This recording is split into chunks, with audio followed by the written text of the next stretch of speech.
Well, it's me. We are back. And we are playing a game I've never played before called Our Life Beginnings and Always, I think it's called. It's a visual novel that's apparently got like a shit ton of customization and all of that stuff. And I wanted a nice chill. Hey Sussy, how are you? Yeah, I wanted a nice chill stream today. I didn't want to be fighting shit in Ghost Runner or anything like that. I wanted just a chill stream, so I thought what better way to have a chill stream than a visual novel, and I read a bunch of reviews for it. Apparently it's really good. So yeah, hey Nero, how are you? So let's get straight into it, shall we? So all I know about it is that these two people are the same person but grown up. That I think they are next door neighbor, and it's about you growing up with them. That's about all I know about the game. So let's get into it. Welcome to Our Life Beginnings and Always.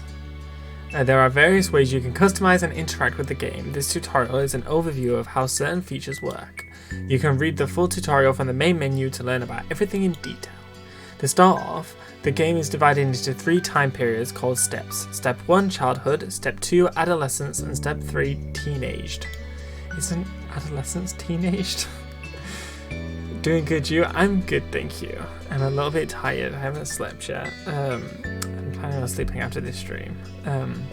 But yeah, I'm fine, thank you. How's your day been? Our life is further divided into sets of vignettes that take place during specific periods of time.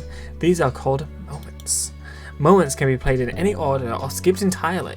You move on to the next step whenever you want by selecting that summer is ending. Steps 1 to 3 include 5 moments each, and even more can be unlocked by purchasing DLCs. I did look at the DLCs to see what they were like, and apparently the game stands really well by itself, and the DLCs are good, but you don't need them to enjoy the base game.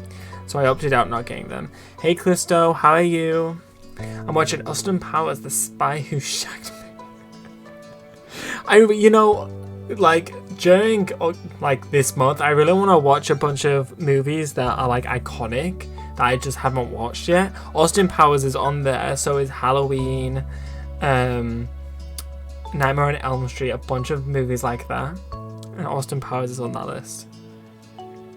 I'm good, thank you. How's your day been? Some are out now, and other DLCs will release later on. A lot happens over the years that go by, especially in regard to the character you play as. You determine nearly everything about the main character: name, appearance, personality, pronouns, ooh, we love to hear it, interests, skills, their relationship with major characters, and so on. Does that mean relationships? You can decide to change the details as time goes on, with a few exceptions. Your last name, skin tone, and eye color can't be altered once set. Much of the MC's basic traits are determined on a character creation screen. As the MC grows up, more options become available on the screen. As mentioned, one of the decisions you'll get to make for your character is selecting a name. You can type in any name you like, or you can pick a preset name. There was a DLC that I did download though, but it was free, and they've put in a bunch of names but voice acted, so hopefully Josh is on the list of, I think it was like 600 names. Hopefully Josh is on the list so the characters will say our name, hopefully. Tyring painted the summer house roof with waterproof tar. Summer house roof? Summer house? What kind of rich are you, Callisto? Preset options are called voice names because the name will be voiced aloud by the romantic lead. You'll get to hear him say your name as you play through the story. Only the default name, Jamie, is included in the base game. Hundreds more can be added by getting a free voice name expansion DLC, which is what I got. It's just a large shed in the garden. Oh, you've just fancied it up by calling it a summer house. I'm into that vibe. The full collection of names is separated out as a DLC because of how large it is. If you're not interested in that feature, you don't need to get it. Each name in the DLC belongs to or was selected by someone who supported this project. Oh, that's 600 names, jeez. On the character creation screen, there's a cute doll you can decorate to get an idea of what your MC looks like with the different traits put together. Not all the things you decide about the MC appear on the doll. The script referencing what you've decided for the MC in the main way those decisions influence the game. Our life has a first-person perspective, so your character doesn't appear next to other character sprites. You only see the MC as the decorative doll and in special cut CG images. The cut in CG only appear if certain choices are made. It's possible not to see any during a playthrough. We don't want that. We want to see all of them. Hey Joe, how are you? There's also a second type of special MC-based screen, the Interest Comfort screen. Unless you get DLCs, the game has one love interest, Cove Holden. He grows up with the MC, and the Interest Comfort screen is crucial for determining how that plays out. Okay, so the DLC also includes other love interests. Okay. Interest level says how much you like him. There are 4 levels: disinterest, fond, crush, love. Love is only available starting in step 3, and if you are at fond or crush in step 2. Comfort determines how you generally think when it comes to him. There are 3 levels: nervous, relaxed, and direct. Your level of interest and comfort will set the type of dynamic your character has with the love interest. What you did in the past will influence the present, and feelings can change over time.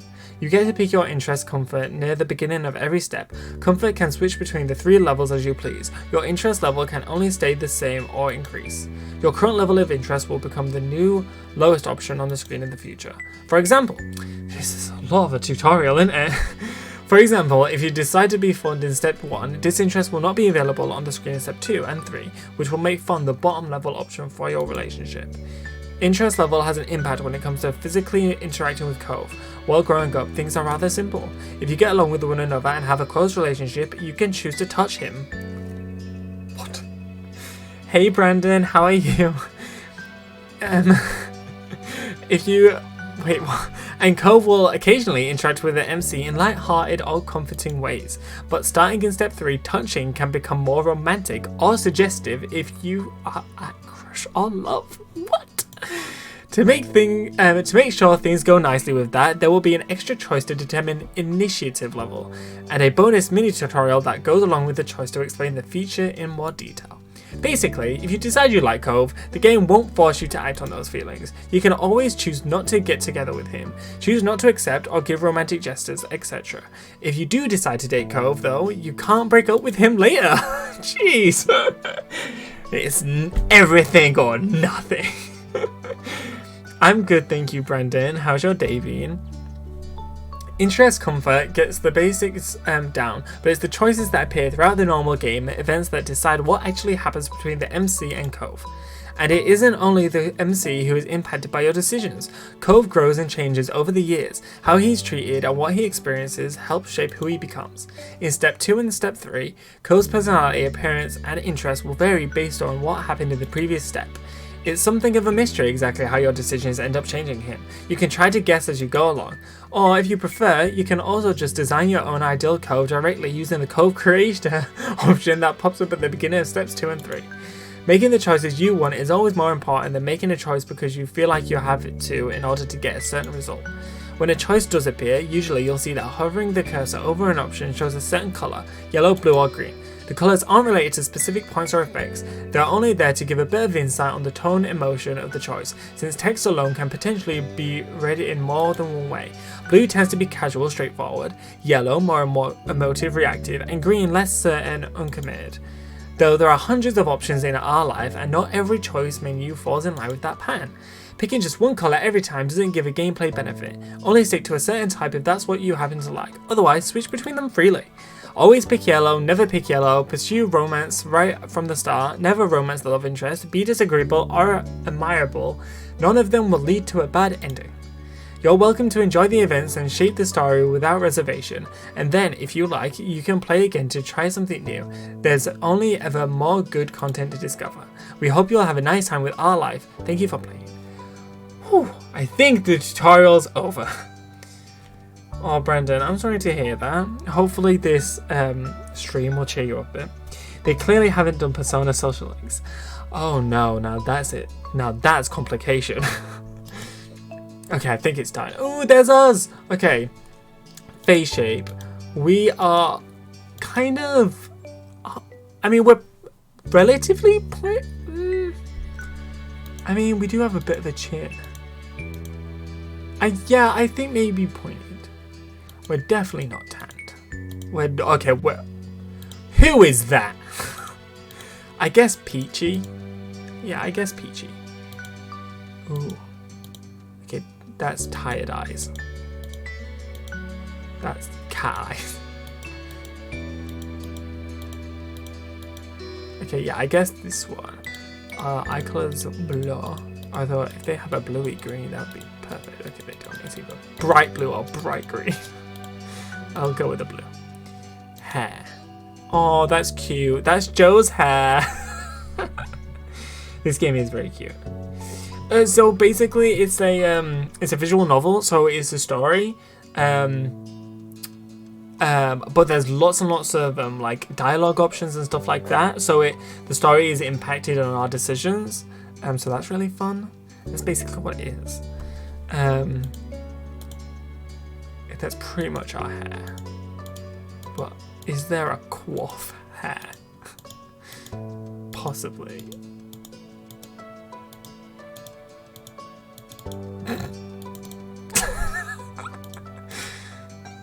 No.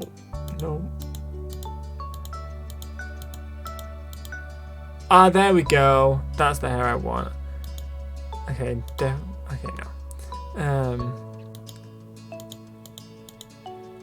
Oh, I miss being blonde.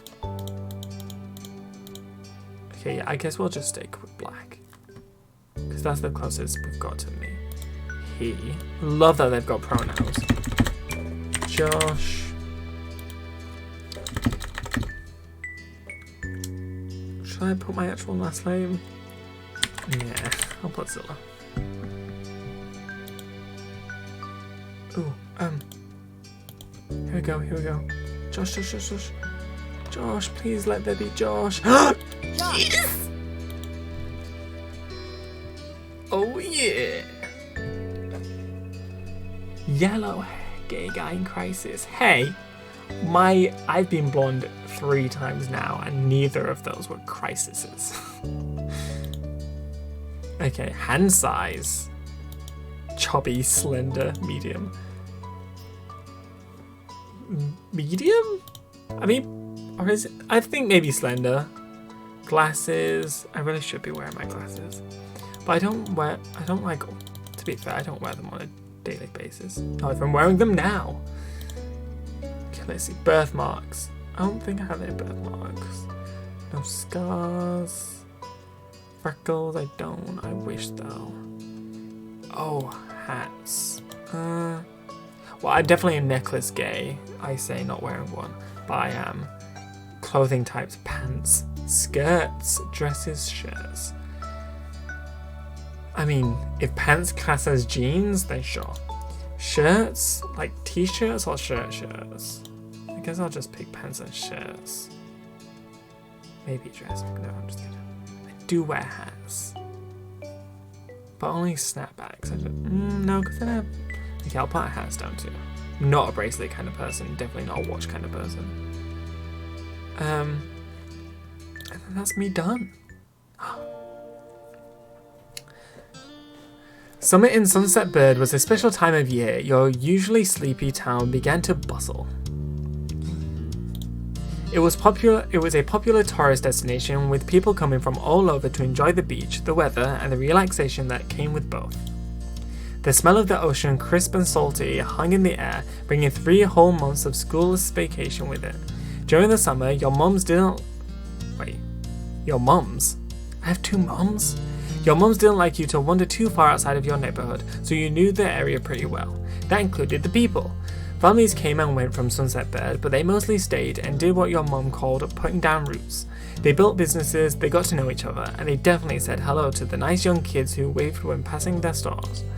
Going for a walk around the town mostly meant that the familiar, friendly residents waved or asked how your family was, or most often just said hello. You didn't really get why they always had to say hi. They saw you every day, but you nodded back to them anyway. You ended up saying hi to a lot of different people, since most of the tourists that came and went every summer were the same ones. You were too anxious to say hi back to most of the other residents that greeted you, but they all knew you well enough to accept them. I mean, I feel like if we're used to the people, then we'd probably say hi back. You enjoyed learning all about where they were visiting from and hoped to visit those places one day too. But today, there was a man sitting on the curb outside your house. He was sitting with his head in his hands, his whole body slumped over, and you wondered if he was even a real person or a statue that had magically sprung up from the ground overnight. Whoever or whatever he was, you had never seen him before. One thing about knowing everyone in Sunset Bird was that people who you didn't recognize really stood out. It was rare for tourists to venture into the residential district, as your mums called it. So for you, not knowing who a total stranger was set off a lot of red flags. Your mums had a talk with you and your big sister Lizzie about the kind of situation before. You hadn't exactly been listening at the time, and you think it could be okay to talk to new people. They mentioned that some people aren't good to talk to you, but other types of people can help you even if you don't know them. Remember that it's okay to run away if you feel uncomfortable. You don't have to worry about being polite. I mean, yes to this. But you know, some people are nice.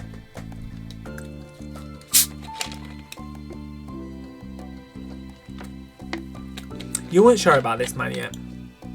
Still, you felt a bit scared knowing that he was blocking the way to your front door. But you were pretty interested. You wanted to know more about what's going on. Whether he was nice or not, you didn't want to be bothered. Yeah, I'm a bit worried that he's blocking my house. You slowed down, your mind racing for ideas on how to get past him unseen, but it was too late to escape. There was a split second where your eyes met and you took in a shaky breath, your eyes darting to the sky, pretending to stare at a bird who was hovering nearby. Hey! His voice startled you and made you jump, but still you didn't look at him. The bird landed on top of a nearby gatepost and its black feathers ruffled against the gentle breeze. Trying to keep your eyes on it was tough, especially when the man stood up and started to make his way towards you. Not wanting to seem too approachable, you folded your arms instead. Still unsure about him, but willing to be friendly, you offered the stranger a smile. Your whole body was frozen in place as he approached. I mean, yes to this. But I feel like, yeah, we do the whole polite, like, little thing, so yeah. The man gives a grin of his own back. Ooh, who's this guy? Okay, I know we're a kid at this point in-game. But out of game, he looks mighty fat. How embarrassing. Do you live around here? What's your name? You looked the man up and down, taking in his tan skin and relaxed appearance. At least his clothes were relaxed. The way he was acting wasn't. He had sharks on his shorts and a stingray tattoo, and you wondered if he was obsessed with the ocean or something. While you made your assessment, he looked at you expectantly, waiting for an answer to his question. Yeah, I live here. I live right there. My name is Josh. You continue to say nothing. Should I say my name? Yeah, sure, why not? He's pretty friendly. Wait, we are a kid at this point, right? Yeah, because we're still in there's 3 steps and we're in step 1. Yeah, so I don't know if I would I say my name as a kid? Yeah, probably. Great, nice to meet you, Josh. He gave you a broad smile, relief settling on his face. Wait. Shh. Wait. Hold the phone. Shouldn't this be voiced? Or maybe it's not every character that's voiced. Okay, I'll leave it. He gave you a broad smile, relief settling on his face. Ooh, a $20 bill. He reached into his pocket and pulled out a clean $20 bill. It crinkled in his hands as he held it up to you. Even more confused than before, you looked back at him. Well? What? Okay, he did say voice act something there. Could you do me a favor? Nothing bad, sorry, I should have... Let me start over. He cleared his throat and stood up straighter. From where you were standing, it just made him look creepier. Creep? I have a son, his name is Cove, who's about your... You have a son? Typical anime fashion. The dad looks about 20. Damn. Alright. I have a son, his name is Cove, who's about your age. Cove, that seemed like a strange name for an actual living person to you. You chewed on the inside of your cheek. This guy was definitely obsessed with water. You thought that was pretty cool. Yeah, he's definitely obsessed with water. But what I don't think I think like that as a child. I think like that now. That's pretty cool. You've never met anyone with that name. We moved Cove's dead. We moved in across the street, see? He gestured toward the house that had been empty for a year, his watch catching the late afternoon sunlight and reflecting off the walls. The gigantic "for sale" sign was finally gone. You must be Josh. Zilla. Right. What a horrible last name I've given myself. I met your mums earlier and they told me you were 8, just like him, so... He shook the $20 bill to bring it back to your attention, a hopeful smile tilting his lips at the corners. Can you try to be friends with the boy? Just give it a chance and you can keep this. He's a good kid, you'll like it. Do you mind? But you gotta keep it a secret too, okay? It wouldn't be friendly to say his dad sent you.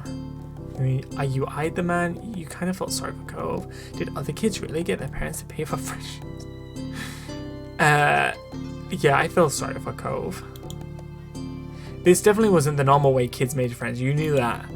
What'd you say? Want to make a deal? You took the bill, you didn't want the money, you ran away. Oh man, I need to stop thinking like me right now. Because me right now would be like, keep the money, I'll just go be friends with them. But me as a kid, you can get a lot of things for $20 as a kid. I'd take it, and if I'm friends with him, I'm friends with him. If not, I just got $20. You carefully plucked the bill from his outstretched hand, grinning at the thoughts of what you could do with that much cash. All the sweets you could ever want. You could buy a ticket for the newest movie at the cinema. There was a cute stuffed animal you had seen in a store in town. It cost a few dollars to set up a library card. With this, you could pay for yourself instead of having your mums do it. You weren't even sure yet. Probably the stuffed animal.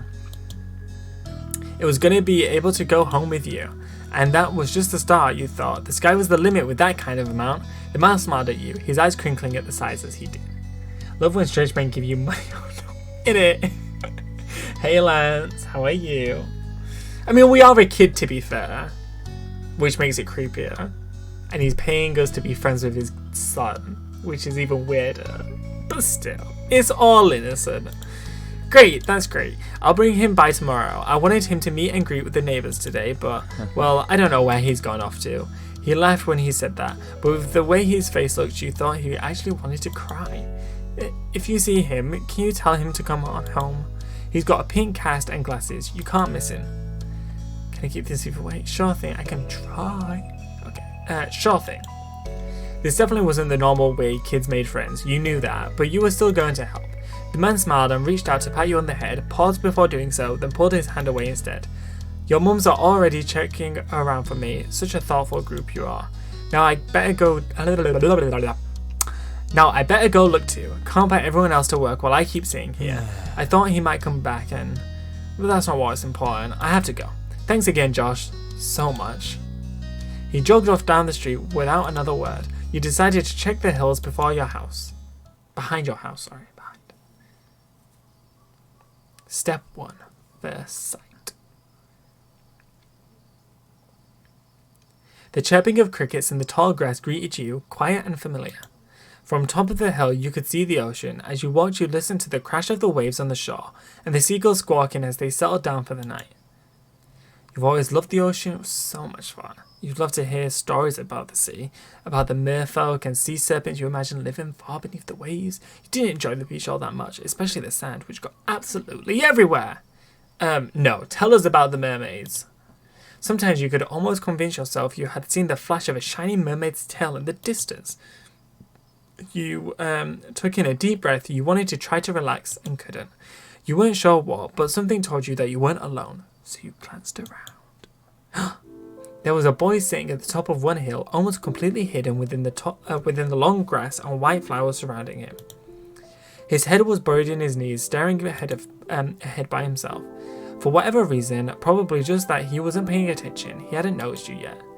You watched him a minute longer, feeling a little bit like you'd found a deer in the wild, though deer didn't have green hair, wavy eyebrows, huge glasses, pink cast, sad green hair. But this boy did. You watched as it fluttered softly around his face in the breeze. After a few more seconds, you took a step forward, then another, and then he glanced your way. His aquamarine eyes reflected the light of the moon. You stopped, raising a hand to acknowledge him and show you weren't as scary. Hey, Space Cadet. Are you lost? Hey. With a start, he jumped to his feet, his hands balling into fists at his sides. Oh, he's upset. I've had a very good day, thanks. How's your day been? My day's been good, thank you. Well, yeah, my day's been fine. Work was fine. He didn't say anything, just stared at you in a strange way. He's been crying. There were traces of tears on his cheeks, and his knees soaking the hem of his shorts, and his eyes were still shiny with a few more. You've obviously caught him off guard. His pink cat seemed to glow in the twilight, though when he caught you staring at it, he hid his arm behind his back. Something the man earlier had stuck out to you. Cove? Eyes wide, he studied you. How do you know that? You touched the money in your pocket, feeling it crinkle beneath your fingertips. Meet your dad. I'm all knowing. Like, yes, yeah, I'm all knowing. That's a lie. Tell the truth. Okay, your dad told me who you were. No. So, is this your hill? He gestured with his uninjured arm to the patch of grass surrounding you, his face falling to the prospect. I can leave it if it is. You can't own a hill. Well, sure you can. No, it's not my hill. While doing so, you also picked up a strand of lint on your leg. What a weird question to ask someone. Oh. He sat back down with a thump, resting his chin on his knees again. Curious about the strange new boy with the odd dad, you sat on the patch of grass next to him. The pure white flowers that covered this hill rocked back and forth gently as the stars twinkled above. The way they dotted the sky made them seem like flowers too. The night wind was cool as it travelled over the ocean and up the hill, chasing away the heat from the afternoon sun. Why'd your family move? Why are you here? A quiet hiccup escaped Cove as soon as you asked the question. Almost like they'd never stopped, his tears started up again with a vengeance. My parents, they don't want to live together with me anymore. The tears fell fast and heavy over his flushed cheeks, sticking in his dark lashes. My mum made my dad leave, and he took me with him, and now we have a house here, and I want to go home. Aww, he comes from a broken home. That's sad. The outburst took you off guard. By the time he was done wailing, Cove's chest was heavy with exhaustion. He sniffled and removed his glasses, wiping at his eyes with the back of his hand before he put them back on again. I hate this place. I want my real life back. I want my mom. I'm sorry, your dad seems kind of nice. You'll like it here. You just have to get used to it. Stop crying. Well, yeah, your dad does seem nice, but I'm sorry. He slid his hands underneath his glasses and pressed his fingers against his eyelids. Cove wound himself up again for another long crying fit. You felt bad for him being forced to come here without no choice. You couldn't imagine what it would feel like to live with only one of your moms, but it must be pretty hard. But from way off in the distance, you heard your parents. Josh! Cove? Cove? Kids, where did you go? Cove looked at you, tears still clinging to his cheek. Don't tell them we're here. I want to go home. Oh, I don't want to go back to that house. I want to go home. You can handle it. You have to go. Don't worry so much. Sorry, I have to. It will be okay. You were struck by a sudden need to reassure Cove. It's not going to all be fun, but isn't he your family too? Yeah, I guess. Then you can count on him when you really, really need him. You shoot him a grin and pushed yourself to your feet. Slowly, Cove stood up with you, still looking a little reluctant. His dad's voice rang out again. Cove, can you hear me? He looked towards the sound of his dad's voice, silent, then turned away while rubbing his not bandaged arm. Sorry. Oh, his voice so cute. Sorry, I still don't want to go. You called out yourself. You waited silently with him. You tried to I'll wait silently with him. Yeah, I get it. You do? Before you could answer, you heard Cove's dad's even closer than before. There you are, bud. The trio of parents appeared over the curve of the hill. Instantly, all their eyes landed on you and they rushed over. Oh, they're our mums! Cute. Both of your mums were at your side in a split second, faces filled with worry. Josh, you're here after all. We had been at the park to check for Cove and then heard what happened earlier when you met the new neighbour. I thought you might have gone off further away. No, we were just sitting in the grass. Why is everyone acting like this is such a big thing? We're okay, don't worry. Cove didn't want to go home just yet. Yeah, I don't want to say that. No, we're just sitting in the grass. Thank God you're both fine. Were you two having fun out here? You look over at Cove, who was wiggling against his dad's tight hug and pushing out his arms. Yes, I like him. He's good. I think I'm gonna marry him. Jeez. Yeah, I don't want to say yes, I like him, because that seems a bit strong. We've just met him. But I mean, I don't want to say shrug, don't want to say him. I want to say, yeah, we're getting along fine. So I guess the closest to that is, yeah, I like him. You nodded, smiling slightly. Finally letting go of his growing, scowling son, Cove's dad turned to the three of you. That's a relief. Thanks very much for finding him. I really don't know this neighborhood.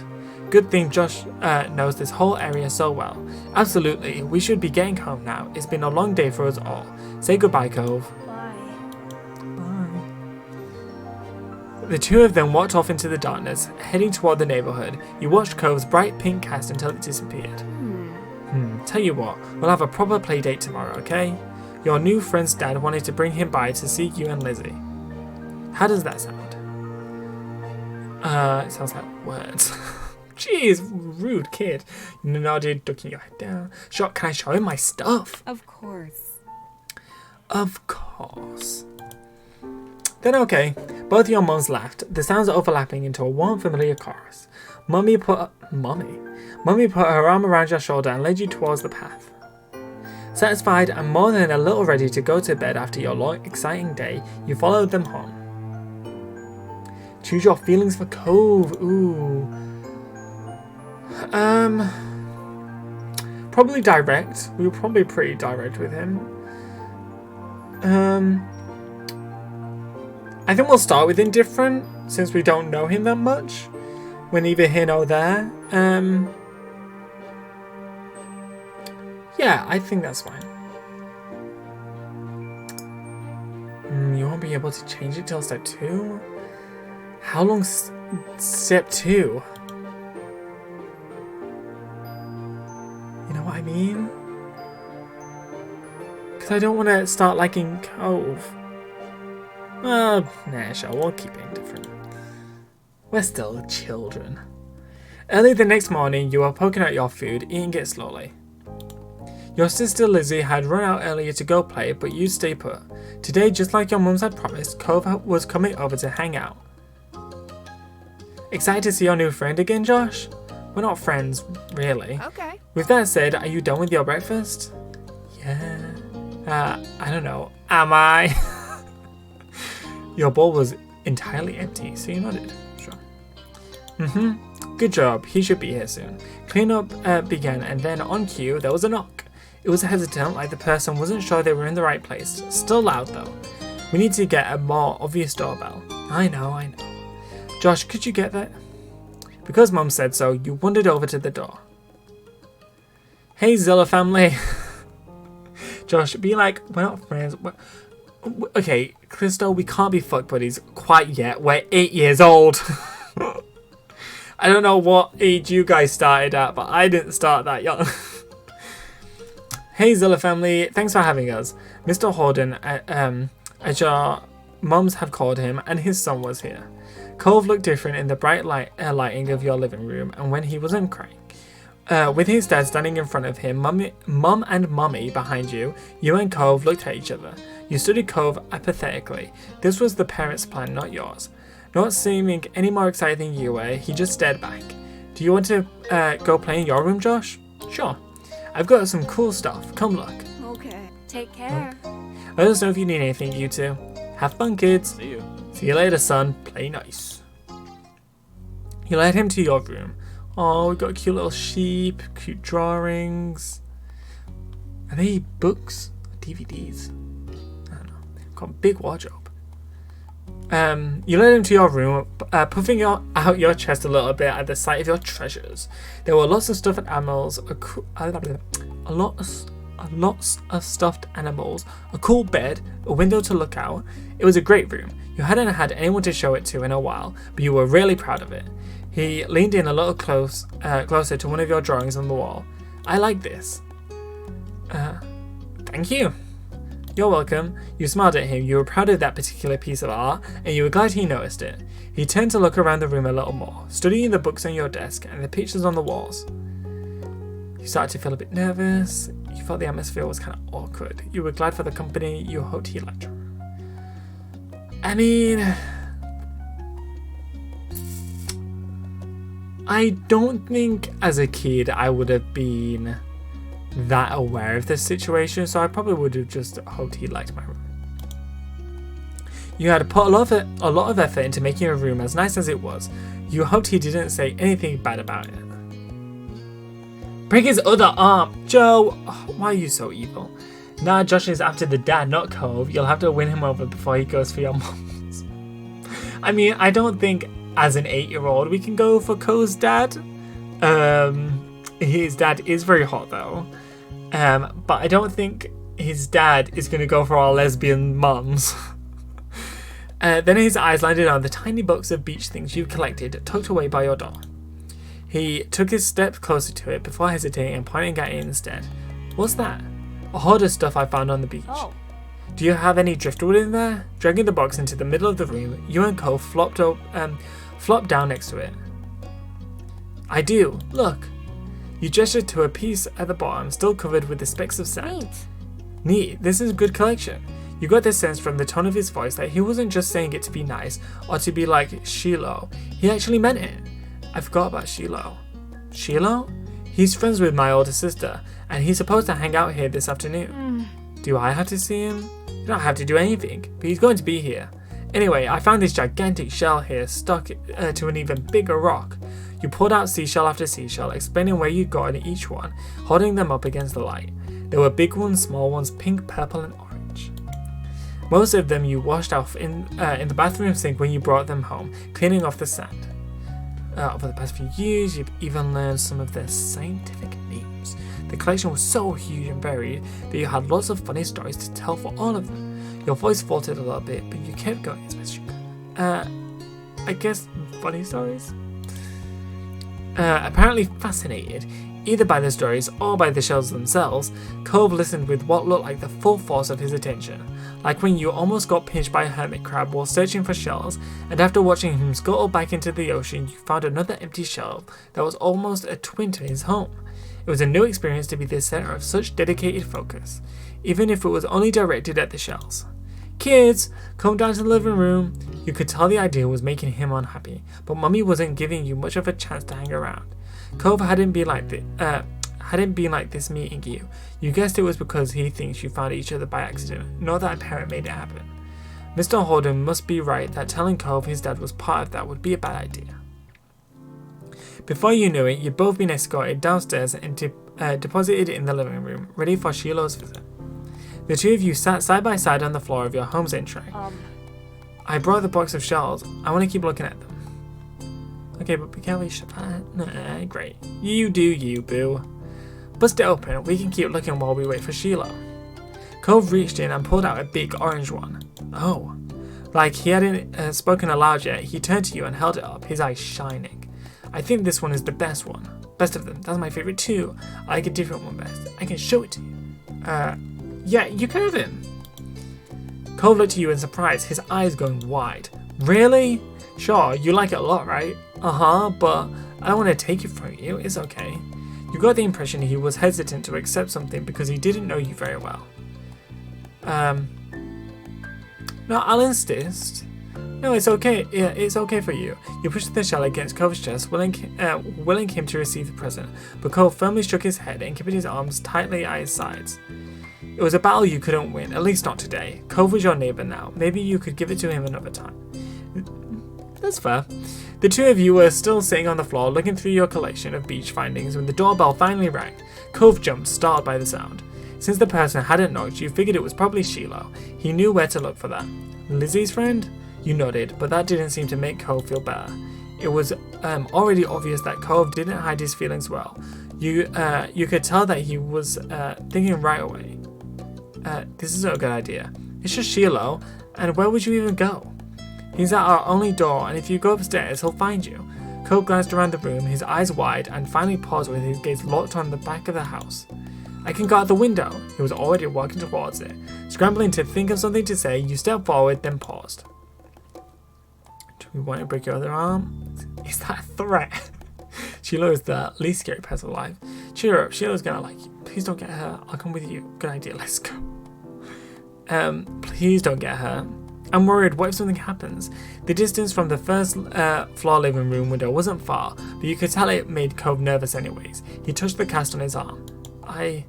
The wind had clearly released from his sails. I don't want to break any more bones. I don't think anyone wants to. Yeah. But I don't want to see him. I don't know him. You tease him, you comfort him, you encourage him. Comfort. I get it. This isn't the best way ever to meet Shiloh. Sorry. Thanks. Shiloh poked his head into the living room. It was impossible to know for sure if he'd heard what you've been saying or not, but you guessed that he had. Hi. Aw, cute. Hi, Josh. And hi, Cove? Cove shot you an uneasy glance. Hi. Hi. I'm Shiloh. It's nice to meet you. Yeah. You have a lot of freckles. Right. I do. What are you guys doing? We're looking at shells. Can I do it too? Awesome. Can I do it too? Cole shrugged, then looked back at your box of beach findings. What about that one? The plan for the afternoon, at least as far as you were concerned, was to sit and look at the beach things some more. You weren't really in the mood to do much of anything else. This is a scallop shell I found last week. I kept it because it looks neat. It's a pretty colour, kinda like my cast. The beautiful glittering pink did look a little bit like the wrap around his arm. Pink is a nice colour. Okay. Is it your favourite? Not really. What is? Maybe green or blue? It might be yellow. Jeez, Cove is really not feeling Shiloh, is he? Oh, those are all cool. Yes. I guess. I like those colours too. There are better colours. Not sure how to deal with this suddenly more awkward silence. Look back at your shorts. I like those colours too. Awesome. Awesome. Like usual, it didn't take long for Shiloh to get fidgety. Lizzie was his favourite. Without her around, Shiloh didn't seem to know what to do with himself. And Cove wasn't like your sister. He wasn't that much like you either. Is Lizzie coming back? Don't know. Aww. Where'd she go? I think she's at the beach, probably. Is she playing at her park? Cove's eyes lit up at the mention of the park, and he looked towards you. There's a park? Yeah, but it's old. Can you show me? I want to go. He started getting up before you had even answered, and Shiloh jumped up beside him in excitement. Really? You do too, right, Josh? The park is fun. The park is pretty great. Yeah. Yeah, it's right at the beach, so there's lots of fun stuff to do, and lots of sand. It has a jungle gym and a bunch of swings. That sounds like it could be cool. So, are we going to find Lizzie? I don't know. I never really wanted to see her. I just want to check the park out. Adrift without any direction, Shiloh finally turned to you. Okay. He perked up. Both boys wanted to go. It was only fair. Wait. Permission? God, how far's the park? After getting permission from your mums, the three of you were ready to head out. It was a short walk to the park. Lizzie had convinced your mums that it was so short she should always be allowed to walk there by herself. When you found her, she was hanging on the jungle gym, swinging back and forth. Hey Lizzie. Her face lit up when she saw you, her big brown eyes going wide. Josh, Shiloh, hi. She dropped to the ground and landed with a soft thud in the sand. In a split second, Shiloh had abandoned you two and scrambled over to stand by her. You were used to being left out when it was just the three of you, but now Cove was there. You weren't sure if it was an improvement. Oh, that's our sister. Who's that? It's Cove, he's new. Hi. Oh, excuse me. I remember. Hi Cove. Welcome to my park. Nobody ever comes to play here, so this is where we get together. She gestures widely with her arms as if to present the area to the newcomer. While Lizzie continued talking, you took the chance to kick off your shoes and wriggle your toes through the warm sand. Nice, huh? In this neighborhood, I'm the one who comes up with the ideas. You are? Yeah, I am. Who else could handle the job? Lizzie is the oldest. By a lot. My mum said you're Josh's age. Yeah. Thought so. I'm still the only one in this group with double digits. What about other kids? Other kids? There aren't any. We're the only kids here, and Shiloh is just visiting from another place. Not even tourists really bring their kids here. This is the land of ancients. Be careful that the olders don't try to steal your youth. Oh. For a second, it looked like he might cry again, but something in his eyes shifted, and he looked back at Lizzie. What kind of old people, like mums and dads or grandparents? Grandparents who don't have kids, they hate kids. Why? We haven't done anything. Only some of them don't like kids, so stay stuff like that. You can upset him. Yeah, they're really bad. Yes to that, but I don't want to then like put him on the spot or like call him out.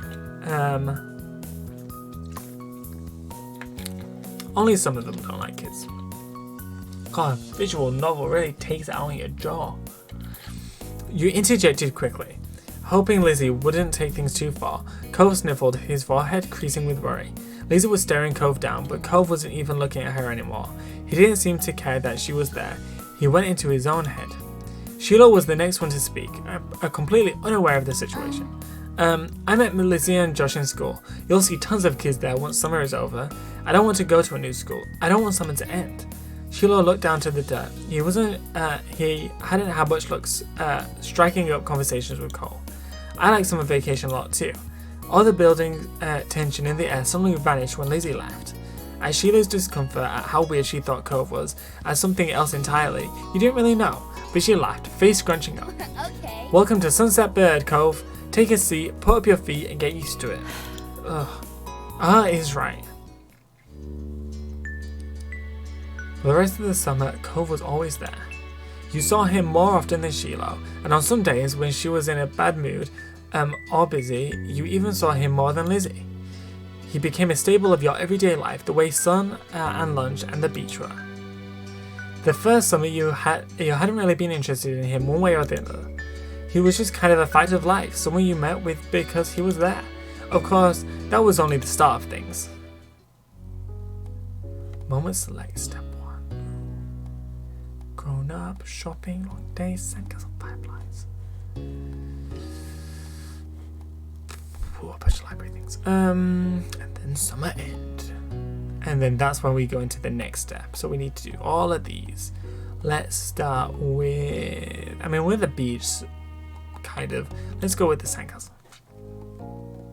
Cove wasn't able to do many things that summer. When him and Shiloh set out on the shoreline one bright morning, you could tell he wanted to be in the water. But there were no way he'd be swimming anytime soon, not with his cast. The waves washed a single shell to shore. Glittering and blue, another reminder of the places he couldn't go. From what you'd heard about Cove's old life so far, in tiny pieces and fragments, you could tell that he'd do anything to be able to get the cast off, even cut it off himself if he could. You thought about how his summer last year must have been totally different from this, with his old home and his mum and dad. Now he was here, with you and Shiloh and Lizzie. Am I changing how I'm pronouncing it? I feel like sometimes I'm saying Shiloh and sometimes I'm saying Shiloh. Shiloh and Lizzie and everyone else, and he couldn't even go into the sea. This town wasn't bad. It had all your favourite things in it, but sitting there on the same beach you'd grown up on, you could understand that not everyone else felt the same way about Sunset Bird as you did. You watched him from the corner of your eye quietly, and he finally said aloud what you had been pondering. I wish I could go in. The water? Yeah. Oh, I'm sorry, you're going to be able to soon. Cove only sighed in response. Apparently soon wasn't soon enough. It's so pretty, the ocean. And huge. There could be anything out there, like mermaids. Yeah! I wish you didn't have a cast. I don't really care. Swimming might be fun if we could. And mermaids are... No. Yeah, I wish you didn't have a cast. Me too. Obviously not interested in hearing much more of your input on the situation, Cove turned back to the water. But as he looked away, something about Shiloh's slow, careful movements caught his eye. Hey, are you building a sandcastle? Sort of. I was only playing around while you were talking. I'm listening. Maybe I could too. I've only made big piles before. It's really nothing special. I'm sure you'll be good at it right away. Well, how do you do it then? Shiloh's cheeks lit up. You could tell he was a little bit uncomfortable to have Cove's expectant stare on him. I'll play too. I love making sand stuff. I've never really made one before. There's nothing else to do. Love making sand stuff. Okay. He puts his hands back to the seashells and sand and nodded. I don't do a lot. Here's how I like to get a house started. Oh, my nose itches. Shiloh, focusing more intently than you'd ever seen him, guided Cove through his process. You happily used your own method. It didn't take long for the three of you to each have humble structures prepared. That's all, kind of. You can do anything now, like make it bigger, add some seashells, carve a pretty pattern. I bet you'll have great ideas. Okay. I'm gonna make it bigger. Mine is gonna be a real castle. Cool, this is gonna be a house. Looking at the base of your sandcastle, you decide to make... How's a castle? A mansion. I mean, he's doing a house, he's doing a castle. I might as well do the mansion. Looking at the base of your sandcastle, you decided to design a mansion. The better part of the past hour was spent focusing on your own work. The boys were the same.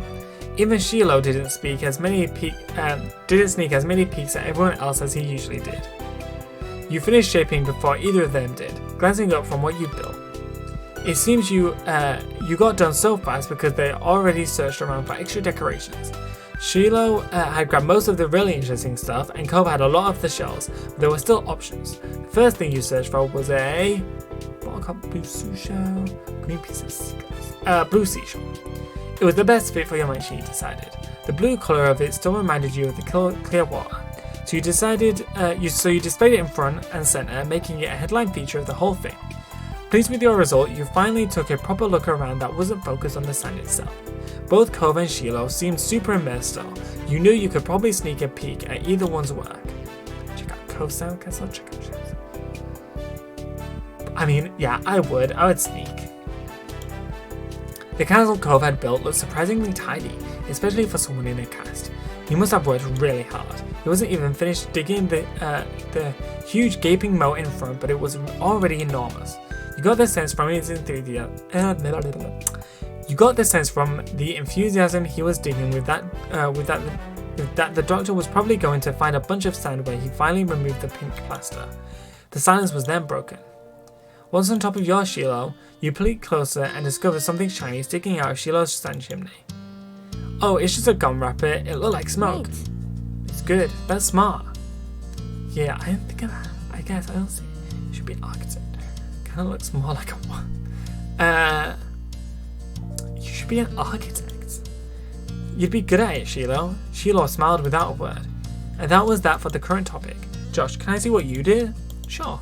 He began surveying your work. All you really know about mansions was that they were supposed to be big, so you'd gone really big. It was the size of the country club that Lizzie played golf at. Compared to Cove and Shiloh's buildings, probably even bigger. Shiloh quickly decided to jump in the new conversation. Hey Josh, what did you do? It's a mansion. It looks great. Your house is so big. It's not a big house, it's a mansion. I guess mansions are just really big houses. Thanks. Yeah, I guess they're just really big houses. Huh? Is being a house bad? No.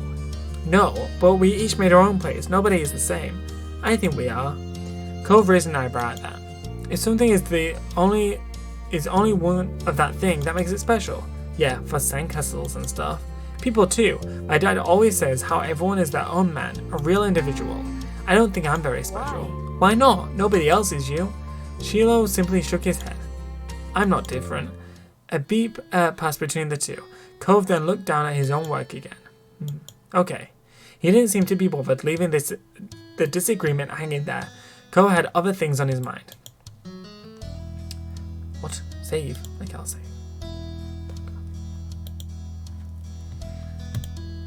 My dad tried to get me to make sandcastles the first time we came to this beach. I didn't want to. Cove trailed off. Again, there was another moment of silence. Shiloh shifted and opened his mouth to say something, but Cove spoke up before he could. You didn't think he noticed that Shiloh was going to talk. Hey, do you know what happened when your mums met my dad, Josh? You caught your head thinking about it briefly. I wasn't there. They didn't tell me. I just remember what happened when I met your dad. Mr. Holden had been a weird stranger with them. Well, he was still kind of strange. No other parent acted like him, but you knew him better at this point. Now that you thought about it, it made a lot of sense that Cove's dad talked to him about people being unique. You were pulled from your thoughts when Cove continued. Oh, well, I was there. I don't think my mom has met your dad. Yeah, I'm pretty sure she hasn't. Josh's parents and my dad met the same day I met him. I'm going to say what happened. Shiloh frowned to himself, ducking his head. His hat cast a shadow over his face. You could still tell he was upset at not being included in Cove's choice of topic. That was kind of boring for him, though giving people their own turn to say the things they want is important too. You stayed silent and let Cove finish the story. I think she almost stopped to you. That's what I would do now. I would be like, wait, Sheila, you wanted to say something. But I think as a kid, I would have just let Cove continue. Sheila could talk about stuff after Cove had a chance to share what he had planned. When we moved here, we didn't bring a lot of things with us, only some stuff that would fit in Dad's car. We didn't even get a moving truck. I sat in there while Dad brought it all inside. I didn't want to get out because I knew Dad would make me look around the new house. I really didn't want to do that. His lips twisted into a frown as he recalled that. Then I saw your mums. They were in a car too and stopped at your house. I guess they were coming back from somewhere or something. My dad noticed, he waved his hand and they went over to the front of your house where he started talking to them. I don't know what they said, I couldn't hear it, and he couldn't see me anymore since he was looking the other way. So I opened the car and left. I wanted to get away and went behind the houses. I found those hills there, the ones where we met for the first time. Cove nodded, then stared at you. You stared back. He didn't go on to say anything more. What, that's all you wanted to say? Cove's brow wrinkled, like he didn't understand why you were surprised. Huh? That's all that happened. Okay. Why did you tell the story if nothing happened? You already got to get better at telling stories. That was a pretty bad story. Yeah. I mean, that definitely gives us more context to that day on why his dad was so worried. You're welcome. Even if not much happened, you weren't going to complain about knowing the story. Sheila's mouth twisted into a scowl of disbelief, but he said nothing. Why'd you bring that up anyways?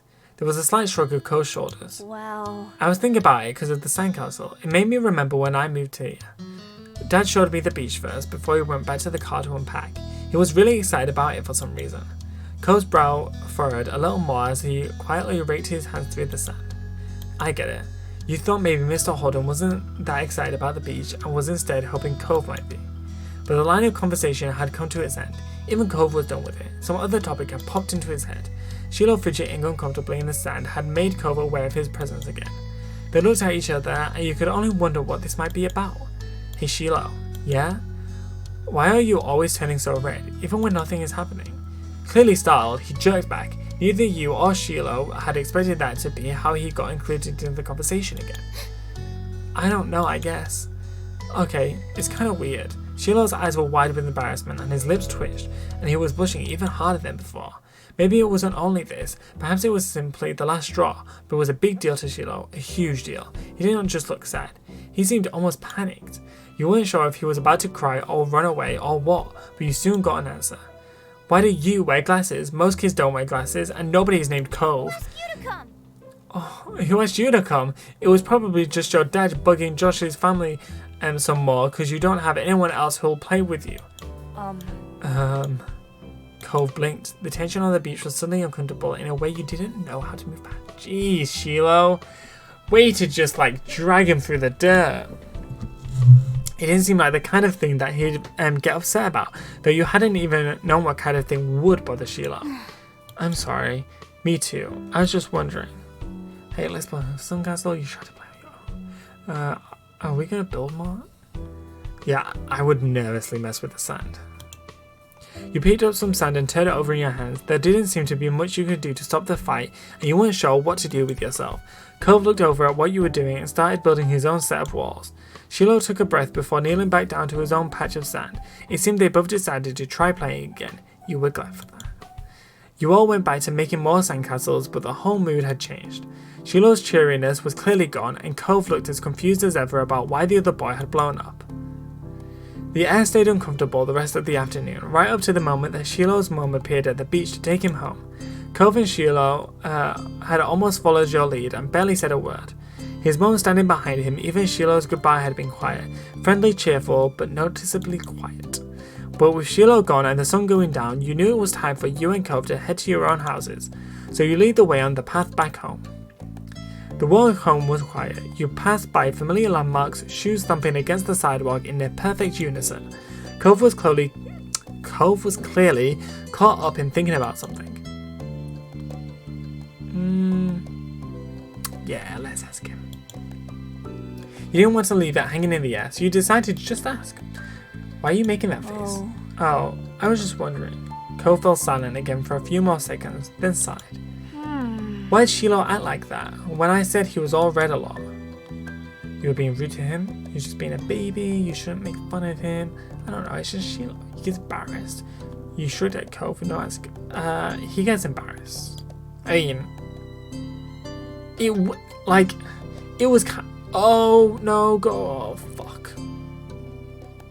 Shit. What did I don't know, it's just Shiloh. Fuck, I didn't mean to say that. Damn it! Damn you, mouse! Okay, fine. I suppose that's not the worst thing we could have said. He's like that sometimes, but he wasn't like that with you. I've known him longer. I guess I get it. Why he would do that. Sometimes I get really mad too. Despite seemingly coming to a conclusion, Cove's mood was still sour. What Shiloh said didn't make sense anyways. Parents always talk to other parents and set up stuff so their kids play together. My dad didn't do anything weird. You struggled not to make a face at that. His dad definitely did something weird to try and get you to spend time with Cove, but Cove didn't know that. Nobody's making me spend time with you. Your dad does do stuff so you'll hang out with my family, but Shiloh should have said that. So I had to tell him about it. No. I mean, sure, I took the money at the beginning, but I'm hanging out with you because I'm hanging out with you. Cove's shoulders relaxed. You hadn't even noticed that he had tensed up. Yeah, that's what I thought. Anyway, I knew the whole time Shiloh shouldn't have been saying things like that. You nodded, but you didn't speak. You kept your eyes firmly on the ground. By now, the two of you were on the sidewalk near your houses. It was time to part ways. Bye, Cove. Your parents hadn't planned anything else for you, though you knew that you'd see him eventually. Cove nodded, already turning away. Bye, Josh. You made your way to your house at a leisurely pace, going up the driveway to get to the front door. Before you went inside, you looked back. Cove was halfway to his house, his hands shoved into his pockets. You still felt a little unsure with what you were supposed to do about the deal Cove's dad had offered. You didn't want to say anything bad, or something you shouldn't. You might change your mind sometime, there were always tomorrow after all, but for now it was definitely something that you'd keep to yourself. With a final look, you went inside your house. Okay, so that was done. Let's do long day.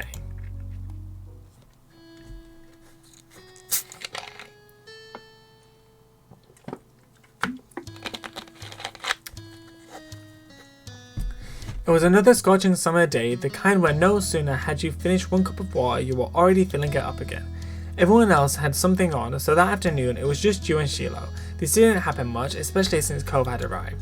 Without Lizzie around, Shiloh looked to you for all the answers. It made you feel straight pleased? Nothing really. Let's go with pleased. You might not be in double digits like your sister, but he was only 7, being the oldest and getting to be the leader was a nice change of pace. You drained yet another drink and frowned at the empty vessel. Your thirst was gone, but you still craved something icy cold and refreshing. Something sweet. Something like popsicle. Yes. Fuck ice cream, and ice cream sandwiches are gross. We love a popsicle. Blue ones. Or orange ones. You wanted something fruity and brightly coloured. There was nothing like that to be found at home. You knew that without needing to look. Your mums didn't keep sweets in the house. Outside there were plenty of places where such goodies could be obtained, but there were shops that demanded payment in exchange for their products. Besides, you voiced your predicament out loud, you asked for help. Don't we still have the $20? I sigh. As much as you really wanted that treat, it wasn't going to happen. What's wrong? I want a popsicle. Shiloh, who had been draped over the sofa, perked up. Yeah. That sounds good. We don't have any here, and I don't have any money. Oh, let me check if I have any. Shiloh rummaged in his backpack and proudly pronounced an assortment of coins plus one stray button. You set the button aside and counted the coins in neat piles. Just over $1, you announced this to Shiloh. He had almost certainly come to the same conclusion, but he'd been watching you expectantly.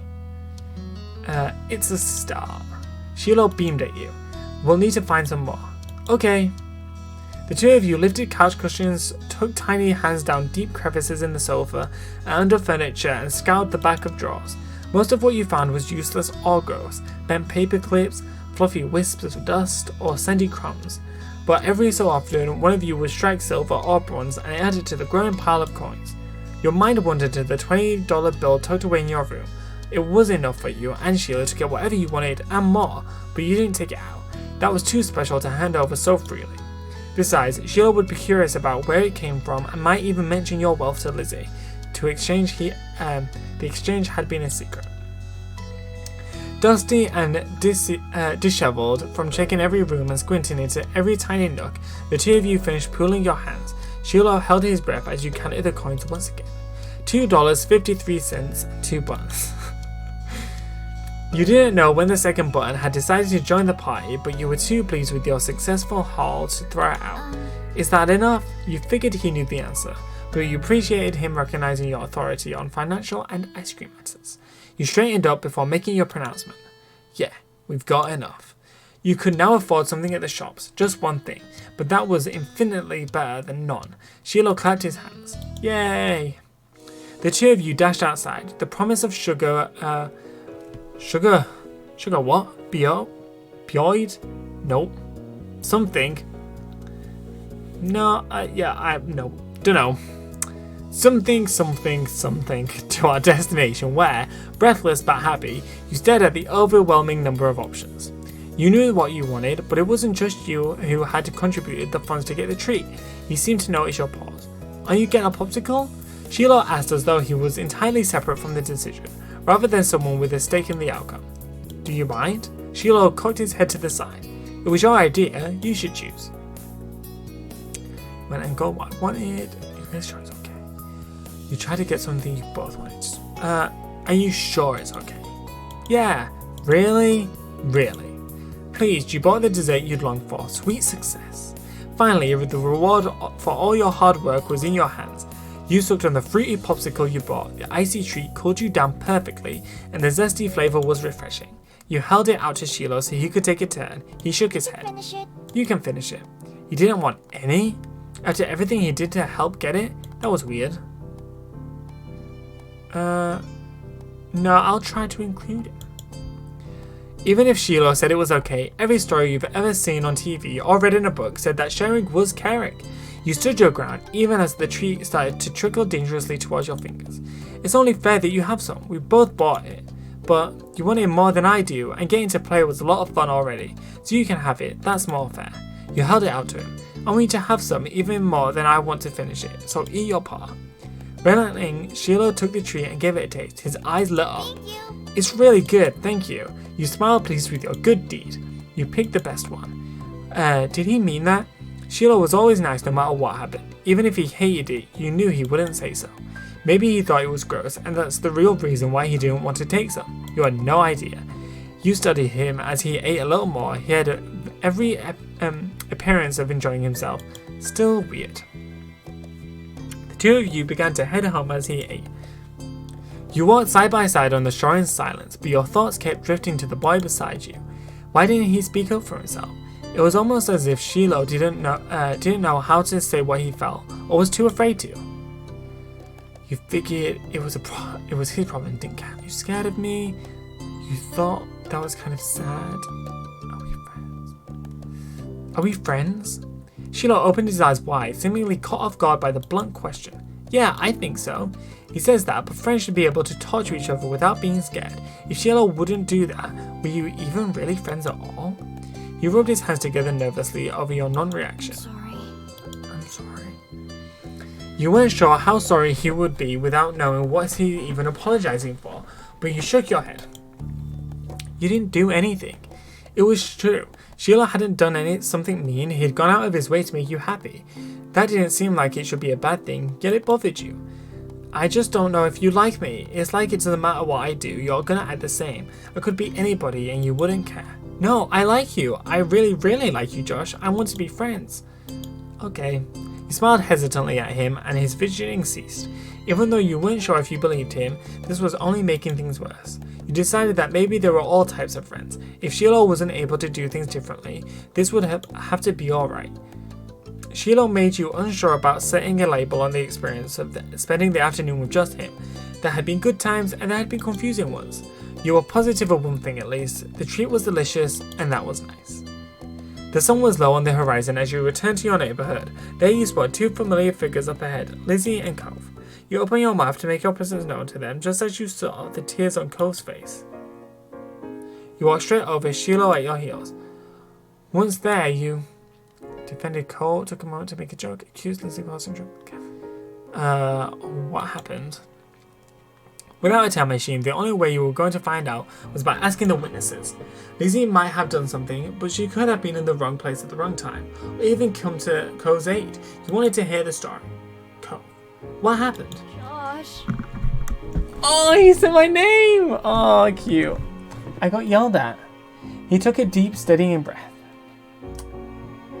Pokemon! Kira, you know full damn well this is not Pokemon. However, as a visual novel, as time goes by, we could have romances and we could catch the people as a romance. And isn't that what Pokemon is all about? Evolving friendships. He took a deep, steadying breath. Some grandparents got mad at me. Preach. How are you, Kira, though? How's your day been? Oh, sorry. Lizzie jerked her head in the direction of a nearby house. Your heart sunk. You know exactly what had happened. Every year, the same mean old couple rented out that condo for the summer. You, Lizzie, and Sheila knew to stay away from them, but Cove couldn't have. They're like that with everyone. Even your mum struggled to find anything nice to say about them, but the elderly pair particularly took offense to kids. Can't complain, been writing? What have you been writing? Tell us. Yeah, Lizzie said. Lizzie drew herself up to that. She looked pointedly in your direction. I was helping. That's cool. Is there anything I can do? No. I'm just gonna stay away. Or you could teach them a lesson. There was a devilish glint in her eyes. What? You should ding-dong ditch them. Go ring the doorbell and run. It'll be great because they're so slow they'll never catch you. That's dumb. I don't want to go near them ever again. You're just saying that because you're a chicken. Cove glared, but didn't take the bait. Lizzie turned to you. You're not chicken, are you? You thought they deserved worse. Jeez. No, let's just avoid them. You looked at the house. Behind those closed doors lurked two beings, rich in years but poor in patience. Maybe they deserved retaliation, maybe they didn't. But that punishment would have been coming from you. It was safer to stay away from them. You could live without the hassle. I'm not doing it either. Another chicken for the coop. This is a hen house now. If we're chickens, you're a lizard, Lizzie. She wagged her tongue at his face. Still better than a bird brain. Chicken. The condo door opened, revealing one of the two culprits. The old man's wizened face was set in a scowl, which was to say he looked exactly like he always did when you saw him. Maybe that was his normal face. What are you kids doing loitering outside my house? Or maybe he was always just in a terrible mood. Nothing. He repeated the words as if it was the greatest crime anyone could commit. Nothing good, more like. Get lost. It wasn't as if he owned the space outside the house, but Cove's eyes, still red from his earlier tears, were wide, and you thought it would be best to heed the old man's command. Lizzie took off, with Shiloh immediately trailing after her without so much as a glance back in your direction. So much for your friendship. You waved your arm at Cove, summoning him to follow you, and ran after Lizzie. The old man's hollers propelled you all from the street to the sanctity of the hill. Only once you were safe did you notice the stitch in your chest and the ache in your legs. You flopped down the blades of grass tickling your face. Lizzie, who had taken the lead in the end, was already lazing on the ground. The four of you took a moment to catch your breath and enjoyed the feeling of cool grass against your skin. Cove. Hey, Cove. Cove lifted his head. I told you there were mean grandparents around here. Cove rolled his eyes, then decided this wasn't dismissive enough, and rolled his whole body away from your sister. Lizzie chose to ignore his response and started chatting to Shiloh, who eagerly joined in the conversation. In the back of your mind, you knew you'd second fiddle again to Shiloh once Lizzie came around. It always went like that. And it was fine, you thought. You still felt a little sad after how much time you spent together today. And it was always annoying. Yeah, I feel sad about that. I mean, Shiloh's supposed to be my friend too. He's always abandoning me from Lizzie. Fuck Lizzie.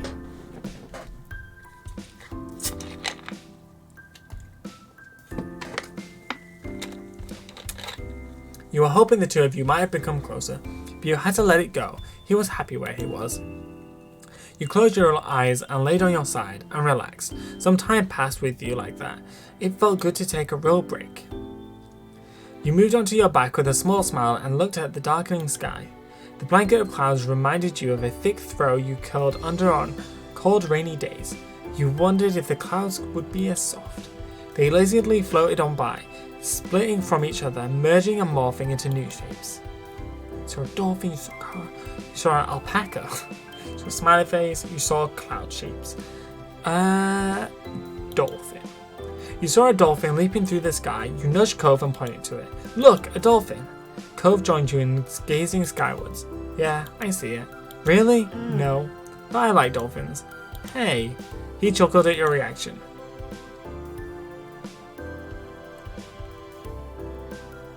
All the sun's light faded from the sky and the moon rose higher. Lizzie got to her feet, dusting strands of grass from her bare legs, and surveyed her surroundings. The ocean, visible from the crest of the hill, beckoned with every sweep of the tide. Let's go to the beach!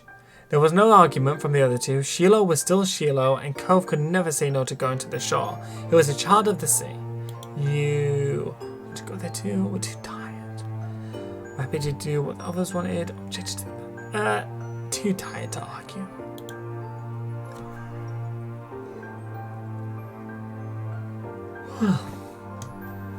It had been a long, hot day. You weren't bothered about going there, but you would rather do that than make a scene. You stepped into the sand for the second time that day, but it felt different at night. The beach was nearly quiet at this hour, abandoned sandcastles and footsteps in the sand, too big to belong to any of you, were the only indication of how busy it had been only hours earlier. The four of you kicked shoes off, removed socks, and walked along the water's edge. The waves tickled your feet. Excuse me. I wonder what would happen if you tried to take a bath in the ocean, with shampoo and everything. That would be bad for the fish. Jeez. I didn't say anyone would do it. Jeez, you don't have to be serious about everything. You're the one who asked what would happen. That is what would happen. It'd hurt the fishes. I like bubble baths at home. They're a lot of fun. Me too. Bubble baths are luxurious. You'd never heard Lizzie use that word before. Mummy loves to have bubbles in her bath. She'll turn the lights off and have candles. I'm going to do that next time. Hey, when's your mum coming to pick you up anyway? Not for a while. She's busy. What about your dad? How come you never talk about him? Nobody does. Don't you know you're not supposed to ask something like that? Why would somebody want to talk about something they never talk about? You kept your eyes on the ground, watching your toes get swallowed by waves. Even if Shiloh never seemed upset when this topic came up, it made you feel awkward just for both of your moms. For having just both of your moms. It's okay. I'm like Lizzie and Josh. I don't have a dad. But I don't have two moms. I just have one. She's really great. Oh, sorry. I only have one now too. My mum isn't there. She's back home. It's just my dad with me. Sorry. Oh, I never had a dad or anything, so I don't feel bad. It's really sad that your mum is gone. Cove nodded. You joked about Sheila's mum getting together with Cole's dad. I mean, weren't we all thinking it? Even if they're all different, our parents are good in their own way. Yeah, that.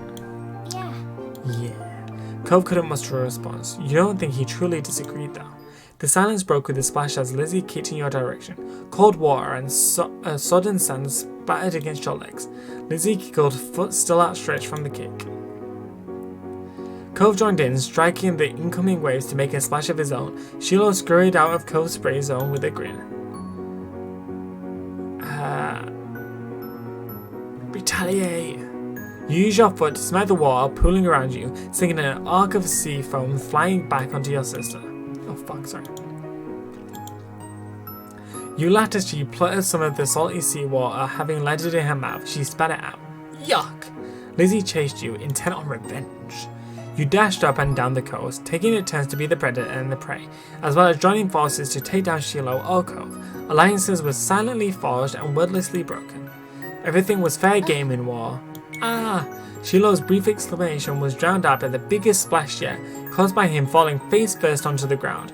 That would have been bad enough without the wave that followed, cascading over his prone body. Shiloh sat up, shaking his head like a dog coming in from the rain. As you all hurried over to check on him, his hair was plastered to his head and his soaked clothes clung. If there were any part of him that was still dry, you couldn't see it. That was crazy. Are you okay? Yeah, my foot got stuck and I fell over. Way to go, Shiloh, you dumbo. Yeah, I'll write him some help. Oh my god, stop cleaning that. Shiloh didn't take your outstretched hand. After a moment, you dropped it. Lizzie was too busy snickering to notice and held her hand out to Shiloh too. He reached over and took it. Slowly, he started to pull himself up from the ground. Jeez! What, my hand's not good enough? I'm starting to just want to give up on Shiloh. Then he slipped on the slick sand, dragging him and Lizzie down just in time for another wave to hit. The water rolled over them. Sorry. What were the odds of that happening twice in a row? You thought they must be low, but there's no way Sheila would do something like that on purpose, then pretend it was an accident, especially not to Lizzie. Even if your relationship with Sheila felt unclear, he did at least like her a lot. Lizzie was his favourite, right? Smiling boldly, Lizzie extracted herself from the ground and wiped a streak of sand from her cheek. She didn't intend to let this embarrass her. Sheila got up again as well, this time without incident. He still looked like a drowned puppy, but that didn't stop Cove laughing at the two of them. With that, it was time to call it a day. The four of you drudgingly made your way back home, leaving a trail of wet footprints and sand in your wake as damp clothes weighed the group down. Your mums were outside chatting to Cove's dad. We're back! Your mums' faces fell as they looked in the state you're all in, ranging from messy to soaked. No. Elizabeth, is that all you have to say for yourself? You brought half the beach back with you. They certainly did. What's Marigold going to do when she comes to get Shiloh? Is that how you want him to be for the long drive home? Cold and filthy? Lizzie's expression turned sulky over the scolding. Being the oldest could be fun, but also meant she was the first to get in trouble when something went wrong. Mr. Holden, on the other hand, chuckled as he ruffled Cove's matted hair. You've been out making memories, bucko. I'm glad you had a good time with your friends. Cove used his slightly moist cast arm to push his dad off. Mr. Holden's eyes widened when he noticed even that had gone wet. Now he was worried too. I think they found a less risky way to spend time and had just as much fun. That might be right, kids. What can you do? Come on, Cove, let's go get you cleaned up and dried off. We wouldn't want that cast to have to be reset. Cove winced at the thought. Okay. That a boy. Mr. Colden casually bent down and plucked Cove up from the ground, ultimately holding Cove against his chest. Sand was already transferring from Cove onto him, but that didn't seem to bother Mr. Holden. Cove protested being carried, but only got a reassuring pat on the back for his trouble. Take care. Good night, Cove. Thank you for the talk, Cliff. Night, Zilla family, and Shiloh too. Well, we'd better do what we can to fix you guys up too. Come on, everybody inside. I want you to march straight to the downstairs bathroom. Ugh. Yes, Mom. Okay, Lizzie's mom. Don't worry about stopping to wipe your feet on the mat this time. That won't do much good tonight. Sitting on an old beach towel your mummy had found, you waited in the hall. Until you were less sandy, you weren't allowed to go to your room or walk around the house. But you did get to eat a sandwich for dinner there. It felt like an indoor picnic. It had been decided that Sheila would wash first and borrow some of your clothes. He had already finished and packed away in his mum's car. Miss Fields had come to collect him a little while ago. It was a bit of a funny experience seeing him without that hat on for once. Lizzie, being much more soaked than you, got to go in the tub next. It wasn't a bubble bath as she had hoped. This was a no fun allowed clean-up session, at least that's what she claimed. Not much longer and it would be your turn. When the bath was done, you'd had to go right to bed. After a day like this though, you were glad there weren't going to be any further events. Drifting off to sleep sounded like a great idea.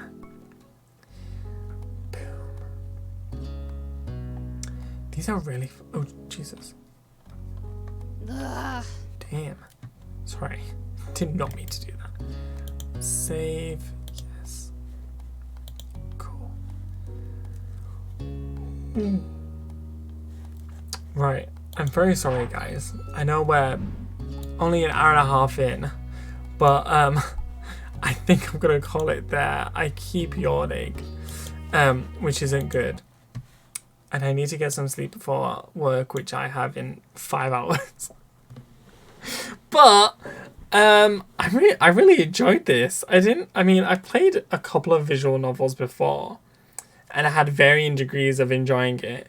But I'm really enjoying this. So I think we're going to be playing this for the foreseeable future. So far, Lizzie, don't really care for her as an older sister. She's alright. Shiloh needs to figure out whether or not we're friends, because he be giving me the cold shoulder all day, every day. And I am warming up to Cove as it goes on. So, yeah, hopefully you guys enjoyed this. I really did. If you'd like to keep up to date with the channel, everything is down below. The Twitter, the Instagram, the Discord server, the YouTube channel is also down below, which is where you'll find other games that we've played. Sleep or slapback. Joe, you can only call me that in bed, jeez. Yeah, let's see if there's anyone we can raid before we head out. And we are going to raid Minthras, Eric, who's playing Final Fantasy Online. Oh, he's streaming topless. We love to see it. He is a fellow gamer, G-A-Y-mer. Please send him lots of love. If you follow through with the raid message, please copy and paste the raid message and put that in his chat. If you do follow through with the raid, you'll get those extra Little Kingdom coins for those child points rewards. And with that, I will be back. Well, not back on here. Hopefully, we'll be playing some D&D tomorrow, I hope. And if not, I will let you guys know, and we might be able to fit in a stream. And yeah, so I'll just keep you guys posted when we'll be next streaming, or hopefully playing D&D. So yeah, bye guys.